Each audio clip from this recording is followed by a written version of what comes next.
Some people brought up the idea of a vitality sensor, but this doesn't necessarily make sense for that, and it certainly doesn't look like something you would actually walk around wearing or even attaching to the top of a system. So I am thinking now that maybe it is an alarm clock, and it sounds funny, but yeah, I mean, it would probably sell well. Pokemon Sleep alarm clock. You don't have to use your phone or anything anymore.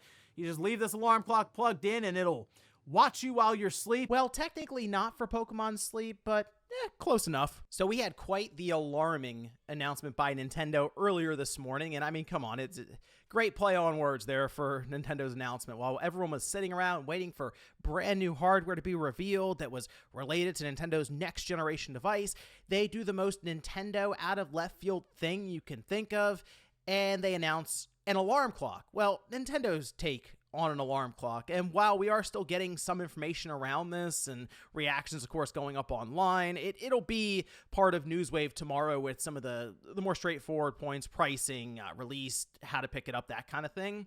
In this case, though, I kind of wanted to go over some of the information that was shared by Nintendo with not only a press release, but also just like a 4-part developer interview around this. It's interesting to get that around what amounts to an alarm clock, but it also shows Nintendo's interesting take on really everyday household items. So we'll go over that here today. If you guys enjoyed the video, hit that like button, subscribe if you're new. So Alarmo, yes, an alarm clock, but a bit of a Nintendo twist on it to where rather than just having standard buttons on the top that you would press to turn off your alarm, this is actually using motion sensor technology, and it plays directly into what we had discussed with that mystery device that was spotted through the FCC, where they had to submit it and go through all the paperwork so that it could be confirmed and approved and that kind of thing. We got at least an idea as to the shape of it and the fact that it was using some sort of radar to detect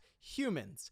And now it makes a lot of sense after seeing the trailer they put out and getting some of this other information. Now, they do dive into that motion sensor technology bit, with the idea being it responds to your movements when you're in bed sleeping. So apparently you can snooze your alarm just with motion, so you don't have to actually touch the alarm clock at all, and you just stop it by getting out of bed. Basically, it'll annoy you until you wake up, or at least start to get up out of bed, which that's typically the idea of, for example, putting an alarm clock further away from you in bed. If you're someone who just does not like waking up in the morning, you're a slow riser, people will put the alarm clock on the other side of the room even and just blast the sound so that it's like super loud and makes you get up to turn it off. In this case, though, it'll just keep going until you seemingly make like an actual movement or posture to get out of bed.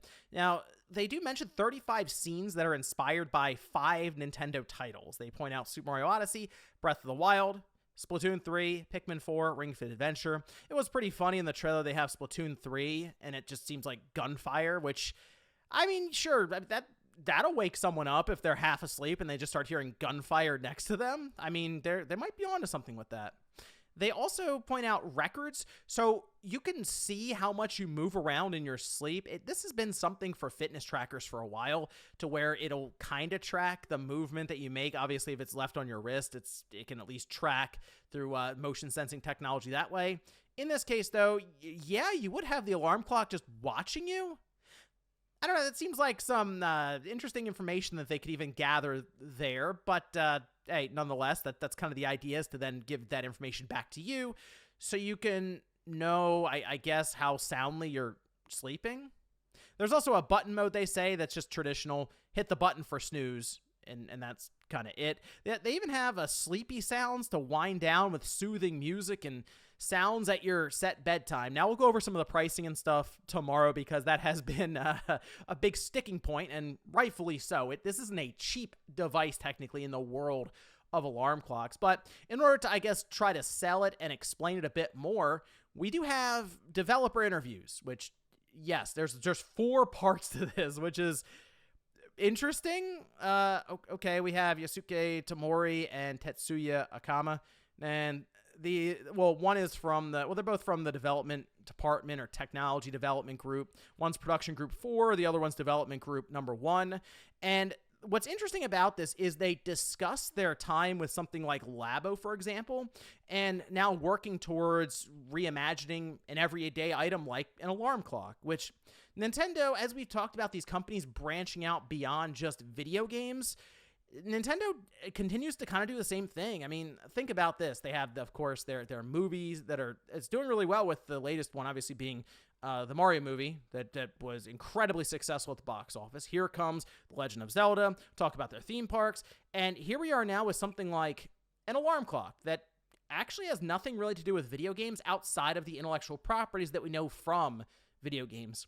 Now, here they do discuss that radio wave sensor, saying that it uses the reflection of radio waves to measure the distance from and speed of an object. And they point out that self-driving cars, drones, robots, they're all equipped with sensors like these to avoid collisions. So if you've had any experience with self-driving cars, they're usually very conservative around like people if it can spot them, and it'll basically be able to measure the distance and stop well before it's supposed to, well before it runs into anything. In this case, though, they basically worked with this technology to really detect things like subtle movements and stuff, and eventually got to the point where their developers had actually been able to create sort of the back end for this, and they decided, you know what?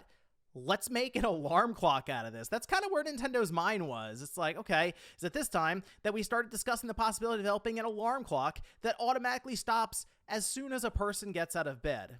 I'm kind of reading this as they were doing R&D with radar. What can we do with this? And eventually they got to the point where someone was like, hey, what about an alarm clock? Which, again, this is like the most Nintendo thing ever to look at something like that and be like, let's put radar in it. Now, there has been questions around the idea of there being multiple people, say, sleeping in the same room, in the same bed, but they do mention here that's kind of the idea of button mode. Say, because of the nature of the sensor, even if one person gets out of bed, the sensor may detect that other family members are still in bed and continue to play the alarm.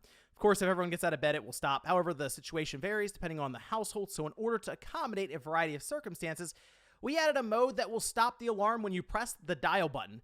Pretty straightforward. You just hit the top and it's another alarm. Pretty basic stuff there. Now, they do also talk about the idea of using these intellectual properties with this product, because technically they could have just left it without that and that's kind of it, but that's the idea here with what Nintendo is doing, exploring outside of video games. They still want to bring along these intellectual properties because they are valuable, and let's face it, that's one of the reasons Nintendo is like, well, we can charge $100 for this because, hey, Mario's in there, and you know Mario, and we typically value our IPs, and here's something we're going to get that value from, right? And even if it's not a gaming console, when it comes to hardware released by Nintendo, people will still expect character elements.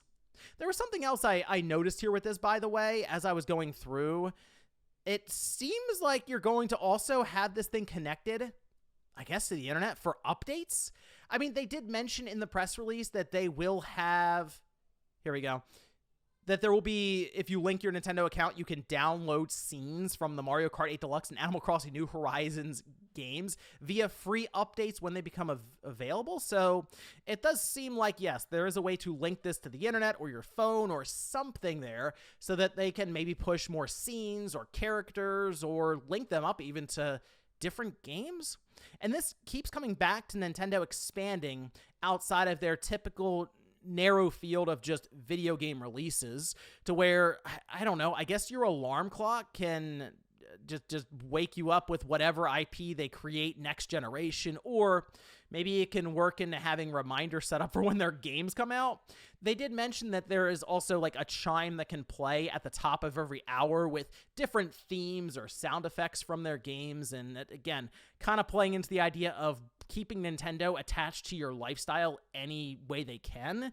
So I don't think this is going to be the only time in the near future that we see a basic everyday item that many people have, like an alarm clock. I know a lot of people use their phones now, but there are also a ton of people who have an alarm clock, and now we see Nintendo show up with one that is, yes, more expensive than the average, but definitely more unique as well, and kind of plays into the idea of Nintendo fans getting a kick out of it. I don't know. We'll talk more about this tomorrow with the just a lot of the stuff that was sent out, like the top level stuff with pricing and that in Newswave. But there was so much information here that I realized it would have run over by quite a bit in terms of the time allotment I have. So I wanted to touch on that here, and I'll leave a link to the Ask the Developer stuff down below because it is just wild that we get a 4-part series on an alarm clock from Nintendo. But hey, Nintendo, they're definitely going to Nintendo. So let me know what you guys think about this one down below, if this announcement is as alarming as it looks. Thanks, guys, for watching, and I'll see you next time.